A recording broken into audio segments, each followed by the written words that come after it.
Much to the excitement of fans like myself, a new Fable game was finally announced for PC and Xbox on the 23rd of July 2020. We're over 2 years on since then, and there's been little news about it. There have been a few morsels here and there though, so in this video I'll round up everything we know so far, from the original announcement to August 2022. For those completely unfamiliar that another Fable game is on the way, I'll start from the top. According to the Fable wiki, in early 2018, rumours existed that Fable 4 was currently in development by Playground Games. An Xbox Live API leak confirmed that a Fable-related project codenamed Wisdom was being developed by a UK-based studio. Allegedly, the success of the PS4 title Horizon Zero Dawn inspired Microsoft to produce a suitable, competing, single-player RPG title. A former Lionhead lead engine programmer, Don Williamson, who worked on both Fable 1 and 2, posted on Twitter that he'd worked out which studio was currently working on Fable 4, stating that he believed it to be an interesting choice. This tweet was later deleted. At the time of the game's official announcement in 2020, where it was confirmed that it was indeed Playground who were working on it, Microsoft Gaming CEO Phil Spencer pointed to the pedigree of the team at Playground, who has opened a second studio to support the development of this new title. While little was known about the type of game this would be at the initial announcement, it has been confirmed now that this game will be an open-world RPG. Aaron Greenberg, General Manager of Xbox Games Marketing at Microsoft, said, "It's obviously going to be a role-playing game. We've got the best folks in the industry working on it." As I discussed in my Fable video from October 2021, there was a rumour floating around that Fable may not be an RPG, but rather an MMO set in the world of Fable. Thankfully though, this seems to have been debunked. The game will also be using the same engine as Forza Motorsport. A job listing at Turn 10 Studios from back in 2021 confirms that Forza Tech, the studio's core game engine, is powering 3 AAA titles in development across 2 beloved Xbox franchises. It also specifies that, in addition to adding new features like ray tracing to support the next console generation, we are also enriching the toolset to support an open-world action RPG, Fable. I initially thought this sounded a bit odd, using a racing game engine for an open-world RPG. But widely used engines like Unreal and Unity can be retooled to suit a range of genres, experiences, and game modes, so it's not exactly an unprecedented notion, and it makes sense for Playground to use the engine they're most familiar with. One thing I think this does guarantee though, is that this game will look damn pretty. Another thing about this engine that has me excited is the localised weather system we see in Forza Horizon 5. Imagine applying that to the world of Albion. If we look at the previous games, each area has its own distinct look. Imagine upgrading that to a true open world with changing seasons. What if your actions could even have an effect on your surroundings too, so repeated evil deeds could cause vicious thunderstorms and blood-red skies? I'm venturing into the realm of speculation here, but it's hard not to. I'm also optimistic that Playground will honour the dry humour and light-heartedness of the original games. The announcement trailer certainly had a Fable feel to it. Phil Spencer also confirmed that they will be keeping the trademark light-hearted and British tone with the new Fable. For my fellow Fable fans, this is a big piece of news that we wanted to hear. A large part of why those games are so much fun is that tone and sense of humour. He further confirms in the IGN Unlocked podcast, "I think about that more horror fantasy RPG setting. Fable's never been that. Fable's always been a little more light-hearted and a little more British. I think I can say, and I think Playground will keep it there." Although the game has unofficially been dubbed Fable 4, this probably isn't entirely accurate. For starters, the announcement trailer just says Fable, and Playground have been defining it as a new beginning for the series. So it's more likely that this is doing the same as God of War, by dropping the number as a means to continue in the franchise without being a direct continuation of any previous stories. Kinda like a soft reboot. This isn't really unexpected for me, as we saw a large time jump between Fables 1 and 2, but all of those 3 original games contained references to the previous ones. We don't even know if this game takes place in Albion. but I personally hope it does, even if they distance themselves a little bit from the originals. I would, however, love to see some upgraded versions of Bowerstone, Bloodstone, Oakfield, along with some other new locations. Whether I'll get that though is debatable, and I can understand Playground's desire to bring something new and different. Further evidence that this isn't going to be a continuation series is also in the trailer. There is no sign of the Industrial Revolution that took place in Fable 3. But in the background that does look a bit like it could be Bowerstone. So let's have a look at some of the people we have working on the game. In March 2021, Anna Megill tweeted that she was the lead writer at Playground Games and is currently working on Fable. She has an impressive back catalogue and acted as the narrative lead for Control, as well as Assassin's Creed Syndicate, Guild Wars 2, and also worked on the DLC for Dishonored 2, Death of the Outsider. In January 2021, it was announced that Steve Thornton will be acting as Associate Chief Designer. A quick check of his Twitter profile also confirms that less than 24 hours ago, he was also promoted to Associate Design Director at Playground Games. Thornton has a long career in the video game industry, spanning a number of high-profile projects.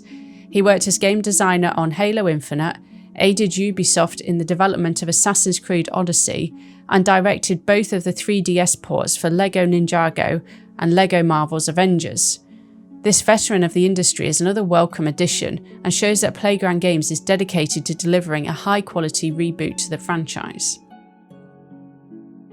In August 2021, Paweł Kapała announced on Twitter that he joined Playground as their principal gameplay designer working on Fable.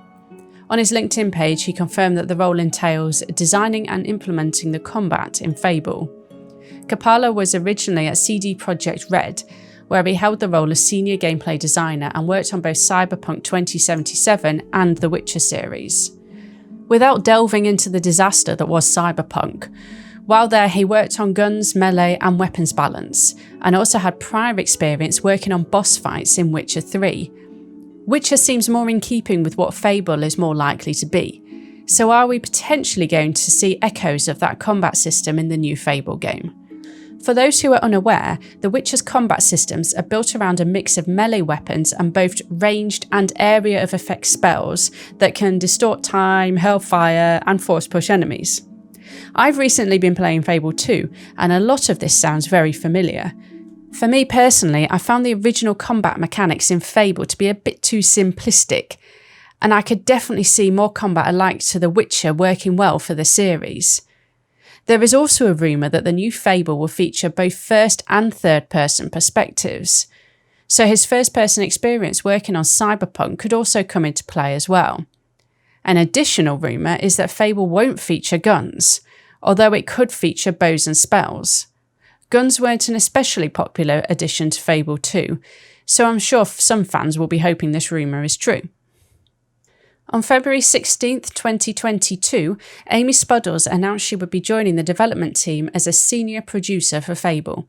This is fantastic news for fans of the series, as she is an ex-employee of Lionhead Studios and has spent many years as a producer during the development of Fable Legends and Fable Anniversary. Amie is also credited for working on other games such as Crackdown 2, Spider and Sackboy: A Big Adventure.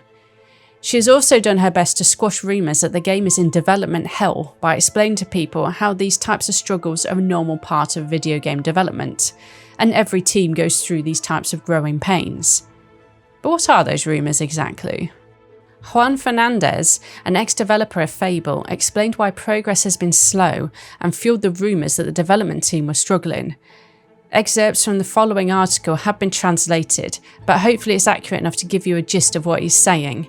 If you want to read the full article, I've linked it in the description, along with the other sources for this video. He was originally brought onto the team to work on combat, having previously worked on Hellblade: Senua's Sacrifice. He was brought on board to define what technical requirements need to be met, and the concept of what an updated Fable should include. During his 3 years on Fable, he created technical systems, wrote documentation, and doing competitive research, which is basically studying the characteristics of the best action RPGs that had come out in recent years, as well as analysing classic Fables to understand the essence of the game series and to be able to maintain it. All this does sound promising, as one of the areas that I feel Fable could really do with an upgrade to is the combat mechanics. Unfortunately, that's where his good news ends though. He then goes on to say, "Action RPGs open world are incredibly complicated to do. They take a lot of time. A lot of people in Playground, they have the mentality of doing more with less. That if Assassin's Creed is made by 5,000 people, they will have 150 or 200. And if they do it in 7 years, Fable will do it in 5. It is good to be ambitious, but you also have to be realistic, and what I saw was that it was getting longer and longer, and I personally do not know if I have the creative capacity to work on the same thing for more than X years."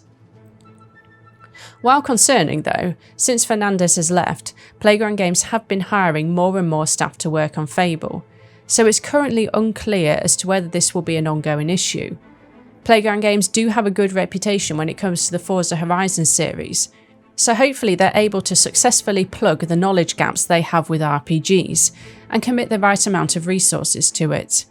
I also checked out Playground's career page on their website, and there are currently 74 advertised vacancies for the Fable team, so hopefully this is a further indication that they are dedicated to growing the team. There is no official release date for this game. Initial speculation suggested the end of 2022, but I think it's safe to say that we definitely won't be getting it this year. There just hasn't been enough encouraging information, or any information at all really, to suggest that we're getting it anytime soon. In fact, GameIndustry.biz head Christopher Ding spoke on VGC's Off the Record podcast in April 2021 and stated, "I've had few conversations with friends at Xbox Game Studios. Everwild, Perfect Dark, Fable are so far away, as in, there might even be a new Xbox by the time these games come out." Hopefully that isn't true though, and I haven't seen anyone else saying anything to back this up, so we'll take it with a pinch of salt for now. Phil Spencer did give some glimmer of hope though. In an interview with IGN, he implies that Fable will be out before Elder Scrolls 6, which according to Bethesda Game Studios director Todd Howard, would be released in 2024 at the very earliest.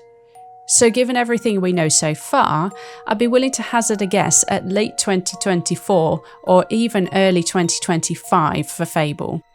All that might change though, only time will tell. While some of the news coming out, or lack of, is a little discouraging, there's still plenty to be optimistic about. The development team have been bringing on industry veterans as well as former Lionhead employees. The confirmation that this will be an action RPG with the humour and tone of the original games is also encouraging. A name that I noticed was missing from the development lineup though was Russell Shaw. His soundtrack, which has been playing in the background, is iconic, and for me the game just wouldn't be the same without his input. I'll reserve judgment for now though, and continue to give Playground the benefit of the doubt. Thank you very much for watching. If you'd like to see more gaming news videos like this, please let me know down in the comments. As more news on Fable is released, I'll also be producing more videos like this, so please do subscribe if you're keen to know more.